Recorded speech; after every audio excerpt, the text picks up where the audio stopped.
Bueno, un saludo.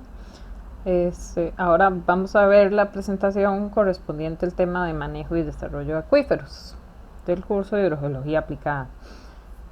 Bueno, acá en la primera lámina lo que tenemos es un mapa de recarga potencial de los acuíferos del Valle Central, lo que son Colima y Barba, ¿verdad? Y otros, eh, Colima Superior, Colima Inferior, etcétera. Entonces, nada más a manera ilustrativa, ¿verdad? Bueno, primero sería ver sobre tendencias en la protección de acuíferos, ¿verdad? La protección de acuíferos va dirigida al acuífero. Este, es como el primer tipo de tendencia, ¿verdad? Va dirigida a definir restricciones en el uso de la tierra frente a la vulnerabilidad a la contaminación de los acuíferos, que depende de las propias características del medio, ¿verdad? Y también está en función de la importancia del recurso hídrico como fuente de abastecimiento público. Entonces, por eso es que existen zonas de reserva, zonas de protección, zonas como estas, las rojas, que son zonas reservadas para el AIA, zonas con prohibición de perforar, porque son zonas de recarga, zonas donde se puede perforar, pero hay restricciones por la vulnerabilidad o por el uso que se le está dando el recurso ya en esta zona, ¿verdad? La otra tendencia está dirigida a los pozos de captación de agua y manantiales y establecen las obras perimetrales para construcción, ¿verdad? Que se definen a partir de los tiempos de tránsito de contaminantes, de tránsito específico, del radio de protección, de las dimensiones del tubo de flujo y demás, y de la distancia de la fuente o el comportamiento hidráulico del acuífero, ¿verdad? Por eso involucra los estudios, ¿verdad? Los estudios técnicos. Entonces, nuestra primera tendencia es algo que ya está definido para los acuíferos, por lo menos del Valle Central y otras zonas con características hídricas especiales en Costa Rica. Ya está claramente definido, ¿verdad? Ya son lineamientos que se siguen actualmente. Y la otra es la que se dirige a las fuentes puntuales, ¿verdad? Que involucra los estudios hidrogeológicos. Este es un mapa de vulnerabilidad de acuíferos para las zonas de Grecia, ¿verdad? Entonces, bueno, acá tenemos una cuenca hidrográfica, ¿verdad? Aquí no se distingue en realidad el nombre del río, pero tenemos una, dos, en realidad tenemos tres cuencas, ¿verdad? Esta, esta pequeñita en medio y esta otra que tiene, que está como más al norte, ¿verdad?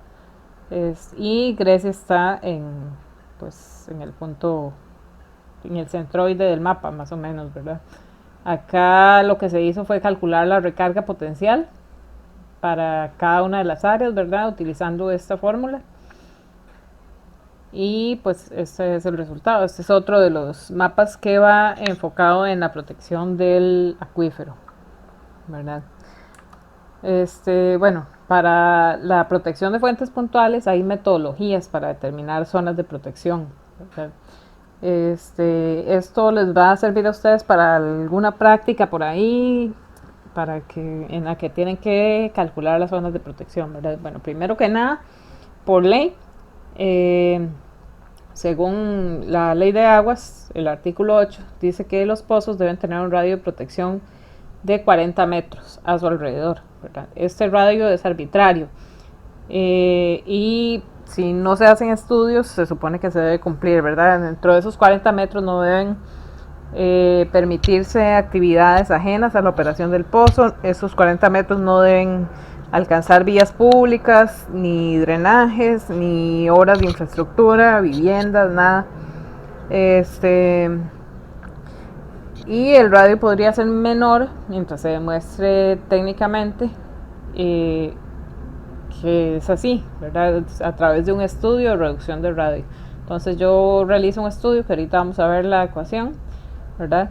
Y defino técnicamente, según el caudal y según las características del acuífero y del pozo, cuál sería el radio de protección. Actualmente las metodologías se basan en el análisis de flujo subterráneo que utilizan la ecuación de Darcy, ¿verdad? Que es, bueno, caudal es igual a la conductividad hidráulica por el gradiente hidráulico por el área de la sección transversal, o la transmisividad por el gradiente hidráulico por la longitud de la sección. Okay. Bueno, acá están los parámetros de las ecuaciones, ¿verdad? Caudal de bombeo en el pozo en metros cúbicos por día, conductividad hidráulica en metros por día, el gradiente hidráulico, que es adimensional, la transmisividad del acuífero, que puedo obtenerla de valores teóricos, de pruebas de bombeo en pozos, la longitud del ancho del tubo de flujo, que eso lo defino con una serie de ecuaciones que vamos a ver más adelante, y el área por donde pasa el flujo de agua subterránea en metros cuadrados, ¿verdad? Entonces, este diagrama contiene los elementos que forman parte de una zona de protección, ¿verdad? Sería el radio, un radio de 10 o 15 metros según el acuífero sea libre o confinado. Si es libre, el radio es de 15 metros. Si es confinado, el radio debe ser 10 metros. Esto es un radio absoluto que no se puede reducir. Sería ¿verdad? Radio de protección absoluta. Está el radio fijo calculado, que es el de la ecuación que vamos a ver más adelante. Está, bueno, la zona de captura del pozo, que es un ancho de tubo de flujo, sería este ancho.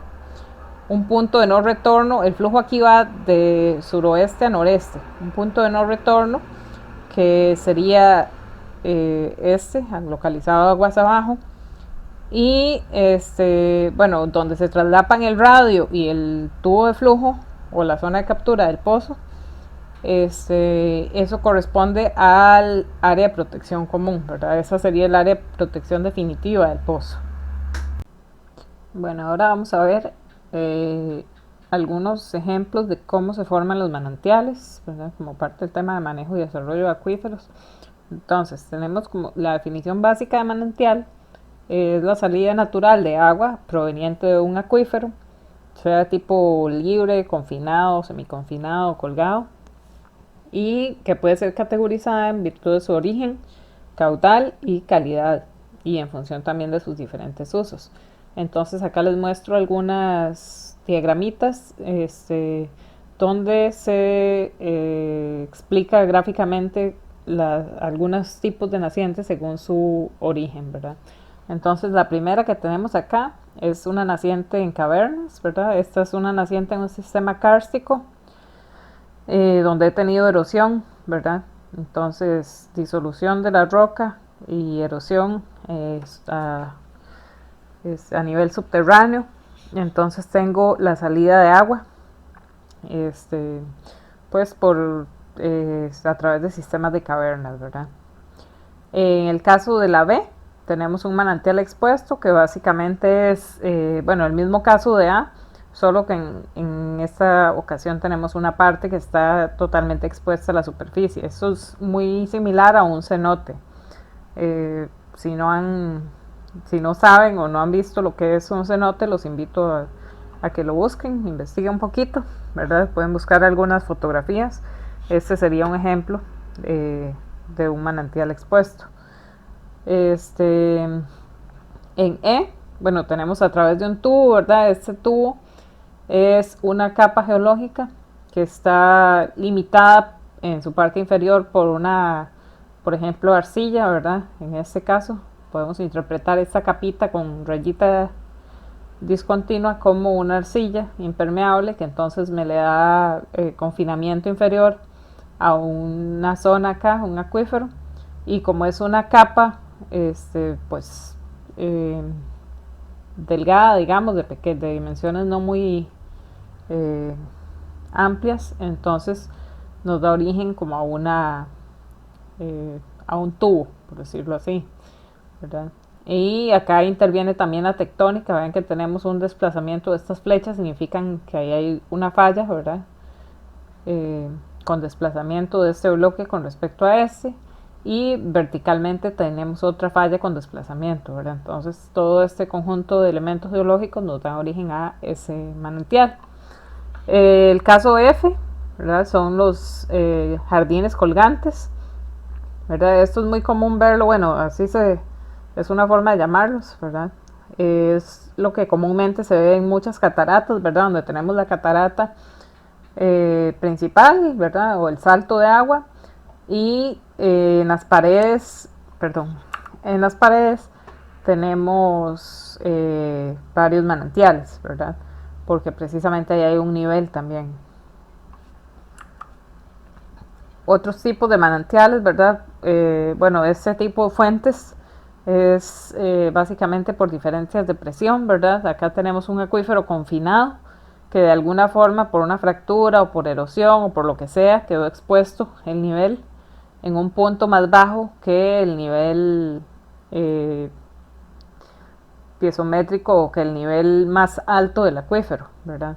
Entonces acá por diferencia de presión tenemos una salida de agua, ¿ok? Eh, perdón. El caso D serían los geysers, que ya ahí interviene el agua termal, ¿verdad? Tengo que tener una fuente de calor, como acá abajo, por ejemplo, una zona fracturada, una forma para que el calor llegue a la superficie, ¿verdad? Entonces tengo un agua subterránea que a través de una falla infiltra y alcanza un cuerpo, alcanza o se aproxima a un cuerpo caliente, ¿verdad? Puede ser una cámara magmática, por ejemplo. Entonces esta agua es calentada y busca salida, porque, bueno, es calentada y se evapora y busca salida de esta forma, ¿verdad? Entonces en su proceso de ascenso va condensando el agua y aparte de ir condensando va también arrastrando pues lo que se encuentra en su camino, ¿verdad? Y así se forman los famosos geysers. Cuando el agua caliente y el vapor atraviesan un nivel freático, entonces se produce la salida, ¿verdad? Y bueno, a veces estos geysers tienen una periodicidad por el tamaño de la camarita o del compartimiento en el que se va almacenando, porque acá imagínense como que esto se llena, este compartimiento se llena un poquito, se va llenando lentamente, ¿verdad? De vapor de agua y en un momento dado supera la presión pues atmosférica y es capaz de salir como una olla de presión, ¿verdad? El caso G, los swampos, ¿verdad? Son salidas más extensas de agua. En este ejemplo tenemos a lo largo de una falla, ¿verdad? Que fracturó la roca. Entonces acá tenemos salida. Ven que en el bloque izquierdo el acuífero está confinado. Sin embargo, en el bloque derecho el acuífero, todo el bloque se levantó y entonces la parte superior se erosionó, dejando el acuífero expuesto, ¿verdad? Entonces, eso nos da origen a un swampo, ¿verdad? No es la única forma en la que se originan los swampos, pero es una explicación. Los manantiales en pendientes, que son bastante similares a los de jardines colgantes, ¿verdad? Básicamente, bueno, lo que tenemos en este bloque es un contacto geológico entre un material A y un material I, ¿verdad? Entonces el material I posiblemente tiene menor permeabilidad y funciona como capa confinante para el acuífero que está albergado en el manantial, en la unidad A, en el material A. Entonces lo que tenemos son salidas de agua, ¿verdad? A veces esto se ve en cortes de carretera, cuando la pendiente se ha hecho de forma antrópica, ¿verdad? Tengo un corte de carretera y a veces es común ver salidas de agua ahí. También se ven a veces, bueno, acá aparece, ¿verdad? El agua que precipita, imaginemos que esto es precipitación, entonces a veces esto a nivel local se puede interpretar también como una infiltración, ¿verdad? Es como un flujo subsuperficial, ¿verdad? Que no necesariamente da origen a acuífero, sino que llueve y a las pocas horas o incluso minutos el agua se infiltra más abajo, ¿verdad? Entonces a veces esto se confunde con manantiales y es de cuidado, ¿verdad? Por las implicaciones legales que tiene las nacientes. Entonces es muy común que a uno lo busquen, por ejemplo, para determinar si un flujo es un flujo subsuperficial o si es realmente un manantial, ¿verdad? Para eso, determinar eso hay que hacer aforos en diferentes épocas del año, aforos diferenciales y con geoquímica también se puede, isótopos y demás. Y bueno, este es la otra laminita de manantiales, ¿verdad? La I corresponde, bueno, a una zona boscosa, ¿verdad? Donde ustedes han escuchado muchas veces que las raíces de los árboles retienen el agua en el suelo, ¿verdad? Eso es totalmente cierto. Entonces es ese caso, ¿verdad? Que no necesariamente es un manantial, no necesariamente tengo la salida de agua, pero es como un oasis o un parche de árboles que tengo por ahí, ¿verdad? En una zona árida, entonces yo puedo interpretar que ahí en alguna parte hay un acuífero. El J, ¿verdad? Que las llamadas piscinas, esto es muy similar al ojo de agua, por ejemplo, que es simplemente una naciente que se almacena en la superficie un poco y después fluye, ¿verdad? Aquí forma, bueno, aquí se ve como el ojito de agua donde se forma, ¿verdad? Puede darse aquí, en este caso está en rocas sedimentarias, pero puede darse en rocas metamórficas, ígneas también, ¿verdad? O en detritos. El K es la formación de cerros, ¿verdad? Estos tipos de cerritos se forman cuando el agua trae sales o sólidos disueltos que una vez que el agua circula, ¿verdad? Y entra en contacto con el aire y se evapora un poco y todo, pues estos sólidos van precipitando, ¿verdad? Poco a poco. Entonces, pues esto es lo que hace que se formen como estos cerritos, que pueden ser pequeños, ¿verdad? Montañitas y demás. Eh, Esto pasa, es muy común en aguas termales o en aguas duras. Y el último serían los canales de humedad, que es pues muy similar a los que vimos anteriormente, de los jardines colgantes y la piscina, ¿verdad? Solo que en este caso son varios, es como un campo de manantiales que afloran en superficie y eventualmente dan origen a corrientes de agua superficiales, ¿verdad? Como el nacimiento de ríos y quebradas. Ok, ahora, bueno, una vez vistos los tipos de la formación de los manantiales, ¿verdad? Y algunos ejemplos, vamos a ver temas de las zonas de protección. Entonces, ¿cuáles son los objetivos para establecer zonas de protección para manantiales y pozos? Bueno, hay varios, en realidad, técnicos y legales y pues ambientales, por supuesto. El primero, restringir el uso de la tierra que circunda una fuente de agua, ¿verdad? Sea un pozo, una naciente, incluso un río, ¿verdad? Por ejemplo, por ley, bueno, ya vimos que los pozos tienen que guardar por ley un radio de protección de 40 metros a su alrededor, mientras que las nacientes tienen que guardar un radio de protección de 100 metros si están captadas si no están captadas para consumo humano, y de 200 metros si están captadas, ¿verdad?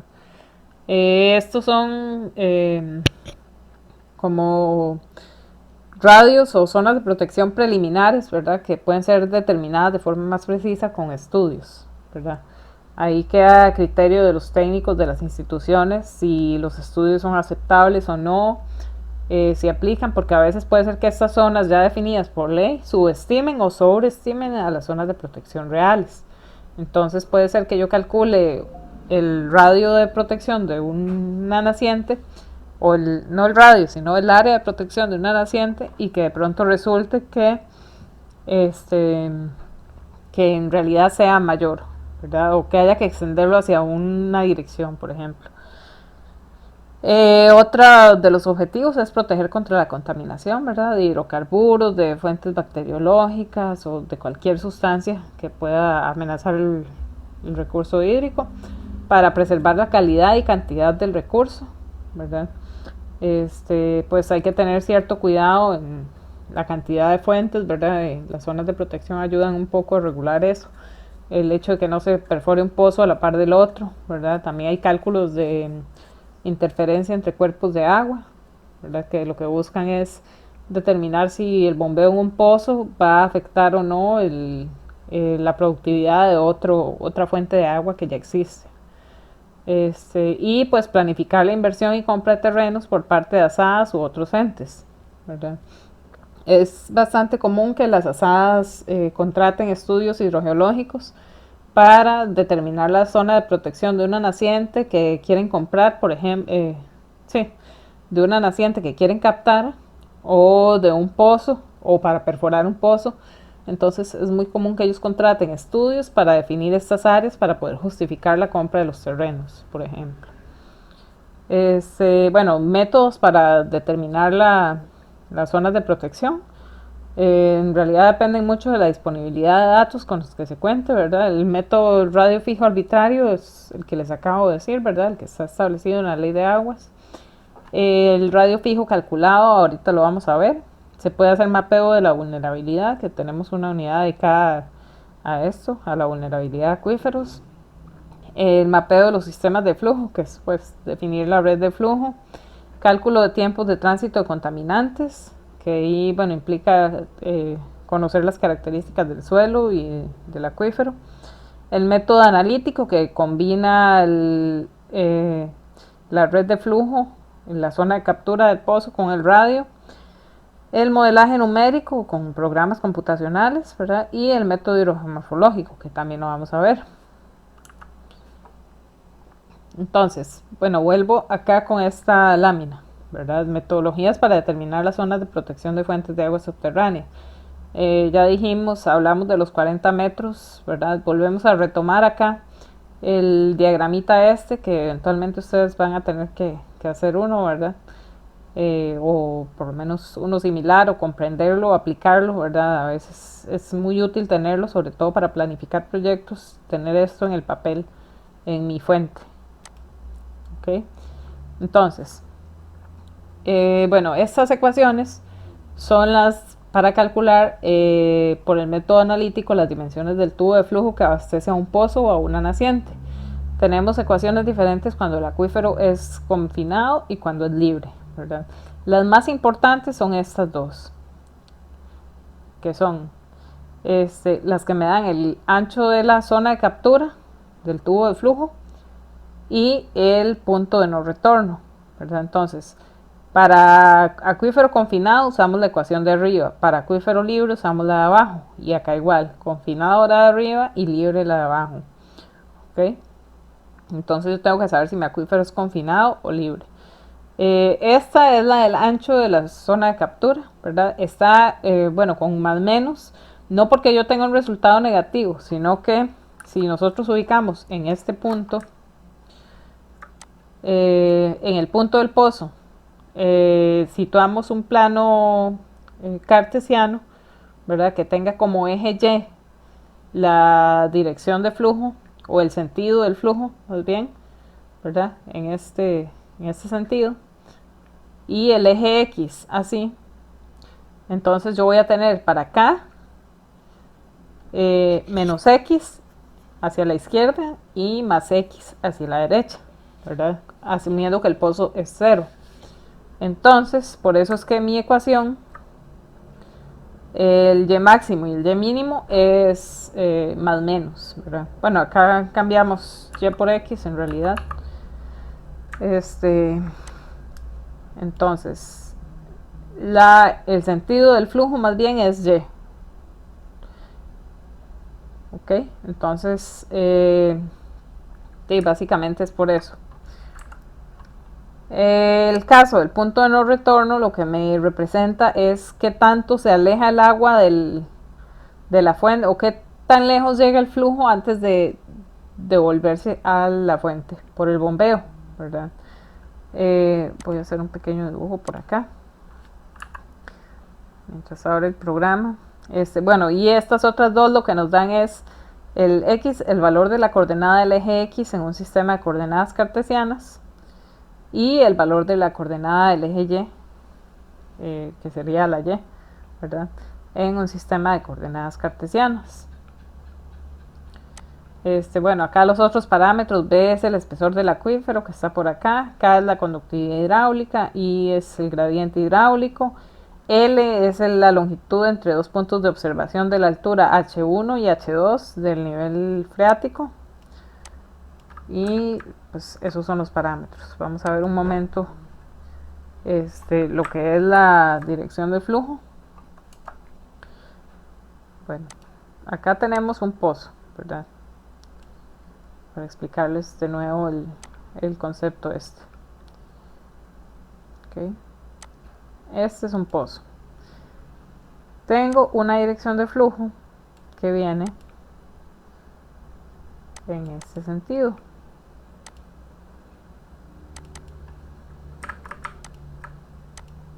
¿Ok? Esa es mi dirección de flujo. Mis isofreáticas vienen acá. Recuerdan que son perpendiculares a la dirección de flujo. ¿Ok?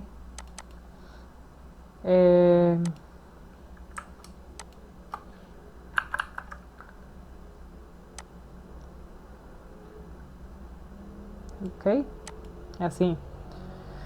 Entonces la dirección de flujo viene así. Yo ubico mi plano cartesiano. Bueno, son estas líneas punteadas. Opa. Este es el plano cartesiano.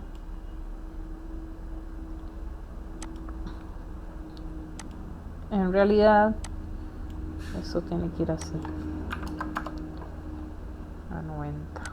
Entonces, en el centro del plano cartesiano está el pozo, ¿verdad? Este es el origen, el cero. Cuando el flujo viene de izquierda a derecha, ¿verdad? En ese sentido, viene para acá y pasa de largo. Viene para acá y llega a un punto en el que el flujo no pasa de largo, sino que se devuelve hacia el pozo. Y se devuelve hacia el pozo. Obviamente esto lo estoy haciendo así, queda un poco tieso, pero es más o menos la idea, ¿verdad? Acá van flechitas, ¿ok? Y del otro lado sucede lo mismo. El flujo viene, en algún momento pasa de largo, y cuando estás lo suficientemente cerca del pozo, se devuelve hacia el pozo.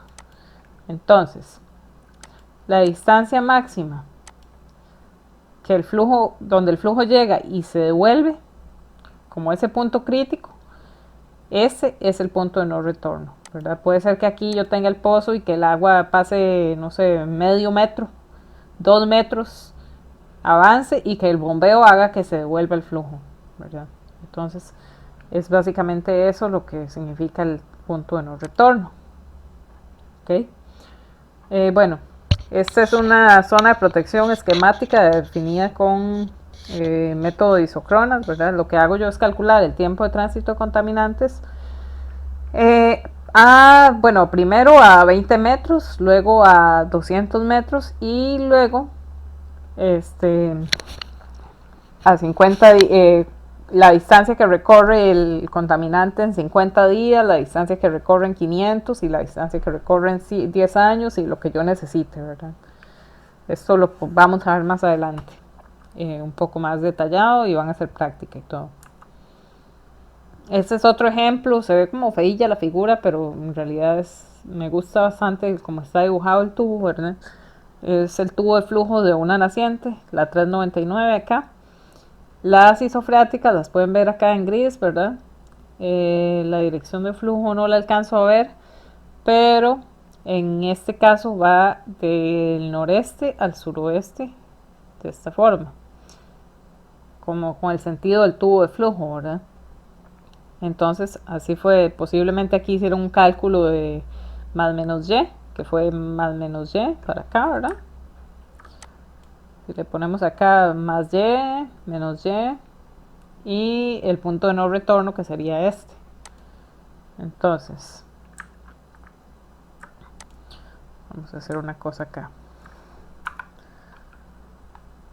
Voy a ponerlo aquí para que me entiendan, por si acaso. Bueno, este es mi plano cartesiano. Mi dirección de flujo viene así. Viene así. En algún punto las líneas de flujo vienen y hacen esto y se devuelven, asumiendo que sea un pozo, ¿verdad? Porque en este caso se trata de una naciente. Viene y se devuelve. Bueno, ahí me quedó medio chueca la línea, pero no importa. Cuando ya viene este por acá, ya ese como que hace devolverse, pero no se devuelve y sigue. Y el otro lado igual, viene y se devuelve. Este otro viene y cuando llega al punto de no retorno, se devuelve. Perdón, antes del punto de no retorno, este viene y trata de devolverse, pero llega al punto de no retorno y ya ahí no se devuelve. Por eso se llama punto de no retorno. ¿Okay? Eso es el x sub 0 que vemos en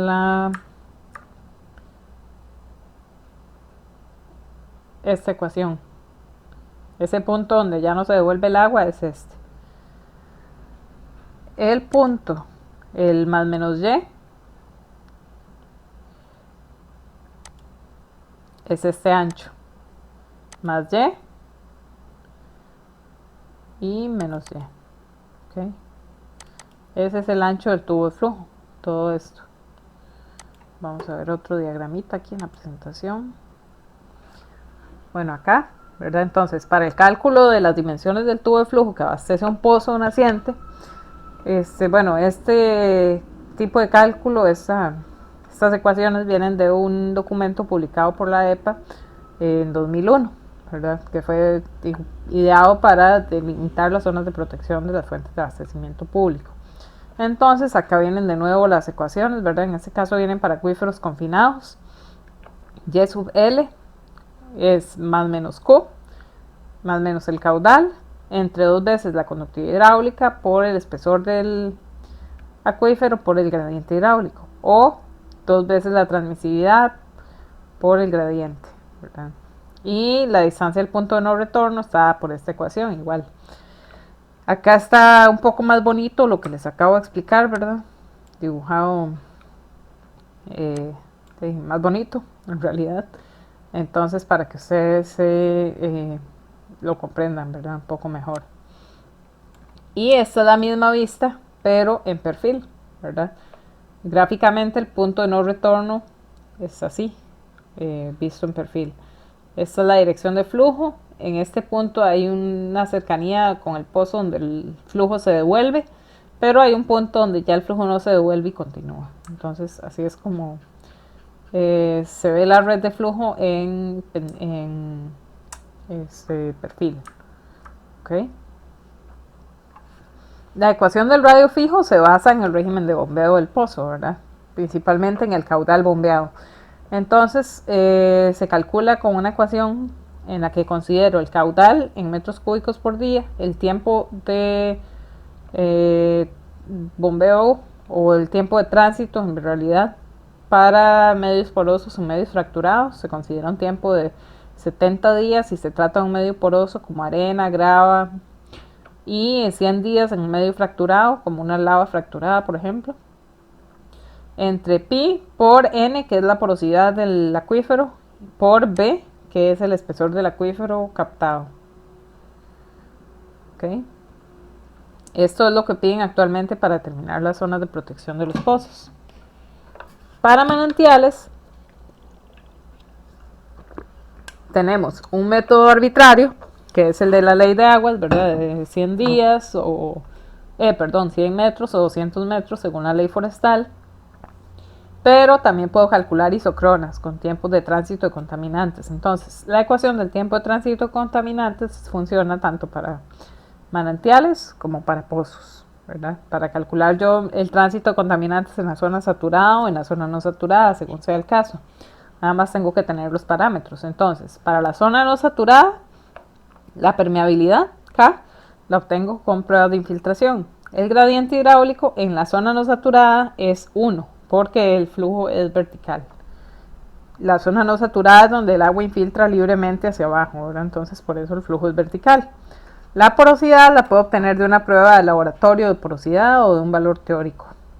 El tiempo es el tiempo que yo necesito utilizar, ¿verdad? Si necesito aplicar 70 días, 100 días, 20 días, lo que ocupe. Y la D es la distancia. Si es la zona no saturada es el espesor, y si es en la zona saturada es una distancia horizontal. ¿verdad? Entre mi potencial fuente de contaminación y mi fuente de agua. El otro método es el hidrogeomorfológico, ¿verdad? Que básicamente yo tomo la fuente, me voy hacia ambos lados, hacia las divisorias más cercanas, ¿verdad? Y las marco. Básicamente es delimitar la microcuenca a la que pertenece esa fuente. Eso es. Y bueno, para vulnerabilidad de acuíferos, bueno, la vulnerabilidad intrínseca es la susceptibilidad de cualquier cuerpo de agua o de cualquier acuífero, en este caso, a ser afectada o a sufrir un impacto por una fuente de contaminación, ¿verdad? Cuando la vulnerabilidad intrínseca depende propiamente de las condiciones del medio, depende del tipo de acuífero, de la permeabilidad, de la litología, cobertura, profundidad del agua subterránea, el tipo de recarga y la topografía. ¿Okay? Únicamente de cosas que no se pueden cambiar en el medio. La vulnerabilidad específica ya me implica que yo tenga que considerar además el contaminante. Entonces nosotros nos vamos a enfocar en la vulnerabilidad intrínseca. ¿Verdad? Hay varios métodos, ¿verdad? Bueno, en este cuadrito les resumo varios. Está Drastic, el GOD, Syntax, Epic, EKV y Delta HT, ¿verdad? Todos están, son para ciertas condiciones, ¿verdad? Por ejemplo, Epic es para karst, para materiales calcáreos, ¿verdad? El EKV es muy básico, en realidad. El Delta HT también es muy básico, ¿verdad? Es para acuíferos libres o semiconfinados. Syntax y Drastic se parecen un poco, ¿verdad? Sin embargo, bueno, Drastic y GOT son los que a mí más me gusta utilizar, digamos. Y el decidir entre uno y otro depende de la disponibilidad de datos, ¿verdad? Cuando tengo pocos datos, o un área muy grande, o mis datos, aunque los tenga, no son muy confiables, yo utilizo GOT. Y cuando ya tengo suficientes datos confiables y para un área que está bien caracterizada, sin importar el tamaño, utilizo Drastic. El Drastic considera 6 parámetros, ¿verdad? Que es la profundidad del agua subterránea, la recarga, la litología del acuífero, la composición del suelo, la topografía, el impacto o la litología de las zonas no saturadas y la conductividad hidráulica. El método GOT solo contempla el tipo de acuífero, si es libre, confinado, semiconfinado, la cobertura del acuífero y la profundidad del agua subterránea. Entonces, el método GOT fue desarrollado en 1987 y bueno, eso ya se los dije, ¿verdad? Se utiliza cuando cuenta con escasos datos o cuando los datos son poco confiables o cuando no tengo información completa. Entonces, es muy sencillo. En el mapa conceptual que les voy a compartir ahora, ustedes ubican las 3 características, ¿verdad? Ubican el tipo de acuífero, el material que compone la zona no saturada y la profundidad del agua subterránea. Eso les va a dar valores entre 0 y 1 para cada parámetro, para el G, para el O y para el D. Los multiplican y les va a dar un valor entre 0 y 1, que finalmente es el que ustedes van a usar para definir la vulnerabilidad. Entonces, el grado de confinamiento, si no tengo acuífero o es un acuífero con manantiales, o sea, surgente, con pozos urgentes, si tengo un acuífero confinado, semiconfinado, no cubierto, o no confinado, pero es decir, libre y cubierto con algún material, o no confinado, ¿verdad? Que es el valor más alto, el 1. Entonces ahí yo le asigno un valor. El parámetro O, ¿verdad? Ubico si mi zona no saturada es un medio no consolidado, consolidado con rocas porosas o consolidado con rocas compactas, lo ubico acá, ¿verdad? Y le asigno el valor. Y la distancia del nivel del agua subterránea la ubico dentro de este rango. Entonces multiplico G por O por D y finalmente obtengo un valor para ubicarlo acá. y caracterizar mi vulnerabilidad cualitativamente. Cuando no conozco alguno de los datos del método GOT, utilizo uno. Bueno, esto es un esquemita que muestra nada más como lo que interviene en el cálculo del método GOT, ¿verdad? Que es información de pozos, es lo que necesito, información hidrogeológica y un modelo de elevación digital que parte del mapa de curvas de nivel. Entonces, de la información de pozos obtengo el grado de confinamiento del acuífero, del modelo de elevación digital obtengo la profundidad del agua, y bueno, cuando lo combino con la información de los pozos, si combino la hidrogeología con el modelo de elevación digital, también puedo obtener datos que me aportan a la profundidad del agua. Bueno, el sustrato litológico, ¿verdad? De la parte hidrogeológica y geológica. Y finalmente, pues obtengo los resultados de vulnerabilidad con el método GOT. El método DRASTIC contempla más parámetros, ¿verdad? Entonces, fue desarrollado igual en 1987 y se basa en la asignación de índices que van de 1 a 10. Entonces, aquí yo lo que hago es ponderar de acuerdo con las características de las variables. Más adelantito vienen varias tablas en las que uno tiene que colocar o ubicar las características de su acuífero o de su área de estudio para asignarles valores. Entonces, tengo la valoración de 1 a 10 que yo le doy a mis parámetros, y voy a tener también un valor de ponderación, que es este que está acá. Este siempre va a ser fijo. Entonces, la ecuación para calcular la vulnerabilidad con el método DRASTIC es esta. Un poco larga, pero es muy sencilla. Básicamente es el valor o valoración, el DR o el valor sub R, DR, RR, AR, ¿sí?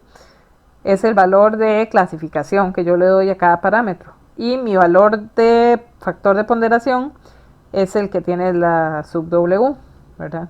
Entonces, yo me vengo y utilizo estos cuadros, ¿verdad? Si por ejemplo tengo un acuífero con un nivel de agua subterránea a 13 metros, entonces me vengo y lo ubico acá.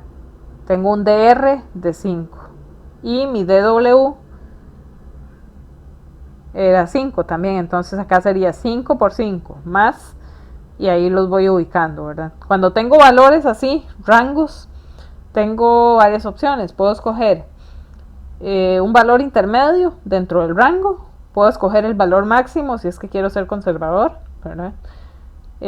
Puedo escoger el valor mínimo si es que yo considero que eso tiene menos peso, ¿verdad? Entonces, eso hago con los valores que son rangos, como en este caso también, ¿verdad? De la zona no saturada. Okay. En cuanto a la conductividad hidráulica, pues ahí ubico también mi valor en rango, ¿verdad? Y bueno, el método DRASTIC me da resultados numéricos un poco extraños, ¿verdad? Un poco fuera de lo común, digamos, pero son como estos. Entonces, si me da entre 23 y 64, mi grado de vulnerabilidad es muy bajo. Entre 65 y 105 es bajo, y así hasta el muy alto, ¿verdad? Y pues este es el mismo diagramita, bueno, un diagrama similar al que mostré del método GOT, nada más que aquí además incorporo el mapa de suelos, ¿verdad? Y la información, bueno, la información hidrológica también, porque en este caso necesito la recarga potencial del acuífero para utilizar el método DRASTIC. Aquí está, la recarga neta, perdón. Ok. Y bueno, para el tema de lo que es intrusión salina, ¿verdad? Bueno, vamos a ver algunas cositas. Está la clasificación de las aguas según su cantidades sólidos o de sales disueltas por litro, ¿verdad? Entonces, agua dulce, el agua, bueno, no necesariamente potable, pero considerada agua dulce es aquella que tiene menos de 0,5 gramos de sales por litro. El agua salobre, que es como en los manglares y en las zonas costeras, ¿verdad? tiene entre 0,5 y 30 gramos de sales por litro. Y si el agua tiene más de 30 gramos de sales por litro, se considera como agua salada, ¿verdad? El valor de referencia de conductividad hidráulica es de 400 microsiemens por centímetro, ¿verdad? Este valor se puede usar como un indicador para evaluar la posibilidad de intrusión salina, para evaluar si hay intrusión salina en un acuífero o si hay riesgo, ¿verdad? Para valores superiores a 400 microsiemens debería analizarse el tipo de roca y el proceso de intrusión salina, porque de seguro o muy posiblemente lo hay, ¿verdad? O se analizan ambas cosas para determinar si es por la roca o si es porque hay intrusión. En caso de que haya otros agentes de contaminación, deben ser considerados en los análisis, por ejemplo, excretas, agroquímicos, rellenos sanitarios, basureros, fábricas de algo, cualquier vertido, cualquier otra potencial fuente de contaminación se debe considerar. Si el fondo del pozo queda por encima del nivel del mar, se supone que no es necesario realizar el cálculo de intrusión salina. Al menos en este país.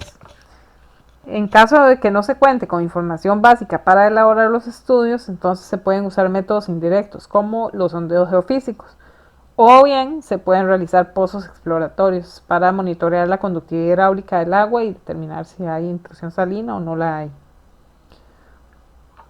Entonces, para determinar la posición de la interfase hay pues varios métodos también. En este caso vamos a ver Given-Herzberg, la corrección de Hibbert y el método Glover, ¿verdad? Acá tengo un bloque diagrama que lo que me muestra es cómo se comporta el agua subterránea en la zona costera, ¿verdad? Tengo un acuífero acá de agua dulce. El agua dulce es más densa que el agua, menos densa que el agua salada.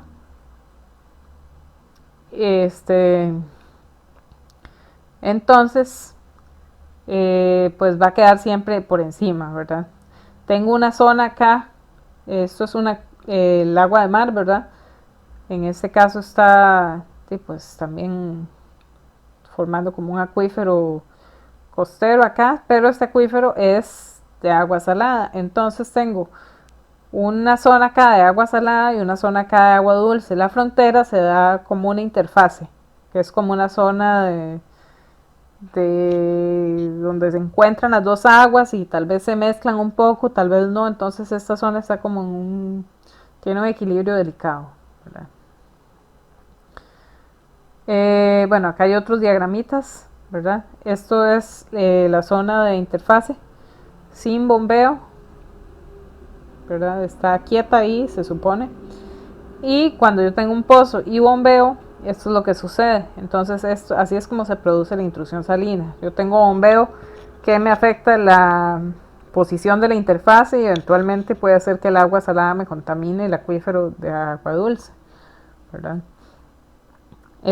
Bueno, para aplicar el método de Given-Herzberg hay que considerar estos supuestos, ¿verdad? Que el acuífero no es confinado, que es poroso, que la interfase es plana, o sea que no hay zona de mezcla, como acá, que esto es regular, que no hay flujo de agua salada, que el agua salada no tiene un gradiente, sino que está ahí nada más, que bajo bombeo, bueno, se considera el régimen permanente y que se busca el equilibrio hidrostático. Entonces, este es un ejemplo de la evaluación, ¿verdad? Acá lo que utilizo es un valor de Z, que vamos a ver dónde está eso. Acá está la ecuación. ¿Okay? El valor de Z es la profundidad de la interfase o la posición de la interfase en mi punto de interés por debajo del nivel del mar. Entonces está por la relación de las densidades del agua dulce y el agua salada, que esta relación es de 40, es esta que está acá, por la altura del nivel freático sobre el nivel del mar, que es en este caso, bueno, en el caso de este ejemplo, 2, ¿verdad? Por acá está Z, es igual a 40H, ¿verdad? O 40 por 2, en este caso Z es igual a 80 metros. ¿Ok? Acá está la fórmula de Z, nuevamente, ¿verdad? Y acá las densidades del agua salada y del agua dulce. Entonces, si se mantiene un mínimo de 2 metros, en este ejemplo, de 2 metros del nivel estático sobre el nivel del mar, la interfase se va a mantener a 80 metros bajo el nivel del mar, ¿verdad? Sin embargo, si yo bombeo y se supone que por cada metro que mi nivel dinámico desciende durante el bombeo, la interfaz tiene una elevación de 40 metros, ¿verdad? Eso es lo que dice la teoría. Entonces, pues no es proporcional, bueno, sí es proporcional, pero es bastante complicado, ¿verdad? Porque tengo que cuidar el abatimiento en mi pozo para evitar que haya contaminación por intrusión salina. Es un tema muy delicado, muy de mucho cuidado. ¿Okay? Bueno, acá hay otro diagramita, ¿verdad?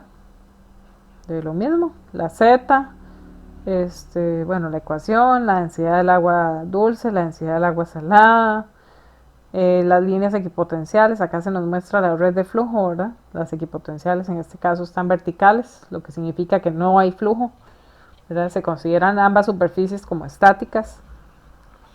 Es parte de los supuestos para aplicar el método.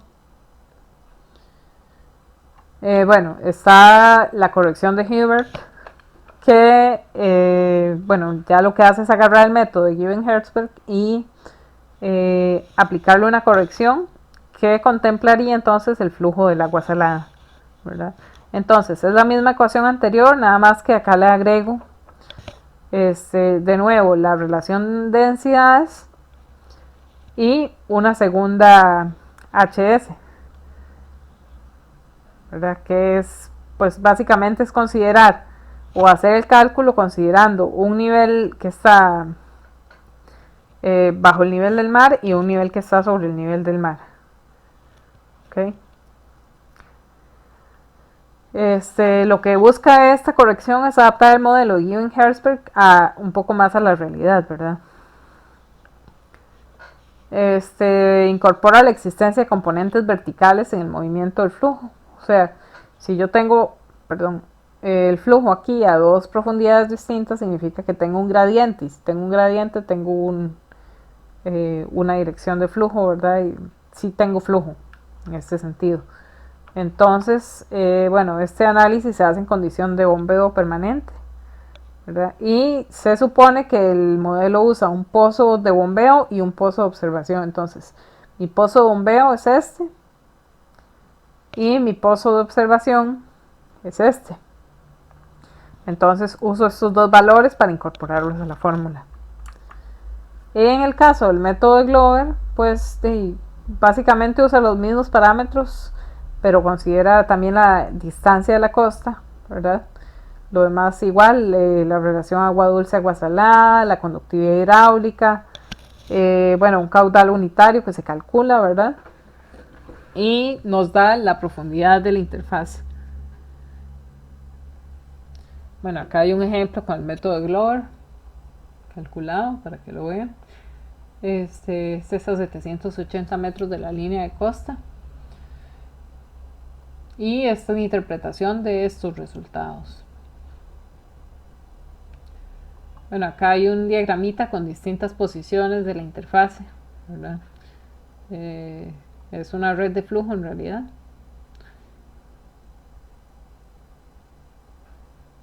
Y acá hay otro diagrama donde incorporo los resultados de un cálculo para el que les mostré, para este, ¿verdad? Esto está mostrado acá, ¿ok? El H2, el X sub 0, la posición de la interfase, una posición de la interfase en la línea de costa a 0 metros de distancia, ¿verdad? Okay, y bueno, acá Una pequeña consideración sobre la interfase debajo de un pozo con bombeo, ¿verdad? Se forma una interfase cónica, ¿verdad? Porque tengo un cono de abatimiento y yo estoy succionando, ¿verdad? Entonces cuando ustedes ven como una pajilla o algo así que toman, ¿verdad? Refresco, lo que sea, sí, se puede ver esto, incluso. O si la bebida es un poco densa, también se puede apreciar esta clase de comportamiento, ¿verdad? Lo mismo sucede con el bombeo en un pozo. Yo tengo en las zonas costeras que tener abatimientos muy pequeños para poder evitar que haya contaminación por intrusión salina. Y bueno, dice, como una indicación práctica, la interfaz es aparentemente estable para alturas del cono, o sea, de este cono, que sean un tercio de la distancia entre el fondo del pozo y la posición general de la interfaz.